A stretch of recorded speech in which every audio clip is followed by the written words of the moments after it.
आमच्या महाराष्ट्रामध्ये मुंबईमध्ये आम्हाला सांगता इकडच्या आस्थापनांमध्ये आम्ही मराठी बोलना नहीं आता तो क्या हुआ, कानफट इथंच बसणं। उनकी औकात नहीं है जे हम बिहारियों के कुछ बोल सकें। भारत इस टाइम पर अपने अंदर खुद ही एक जंग को लेकर लड़ रहा है और ये जंग है अलग अलग भाषाओं की जंग। जी हाँ दोस्तों, जैसा कि आपको पता होगा कि कुछ चंद राजनीतिक पार्टियां भाई अपने राजनीतिक फायदे के लिए भारत की पब्लिक को एक बार फिर से लड़वाने पर आ चुके हैं। जी हाँ, अलग अलग भाषाओं के आधार पर अलग अलग राज्यों के लोग आपस में लड़ रहे हैं। कोई कहता है मैं हिंदी नहीं बोलूंगा, कोई कहता है मैं मराठी नहीं बोलूंगा भाई, कोई कन्नड़। अलग अलग इंडस्ट्रीज के लोग अलग अलग चीजों के लिए इस टाइम पर लड़ते हुए नजर आ रहे हैं।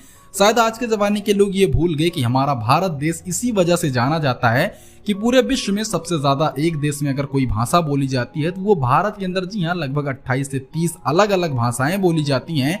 30 से ज्यादा हमारे यहाँ अलग अलग कल्चर हैं और हमारी पहचान ही यही है कि सबको समेट कर चलने वाला देश ही भारत है।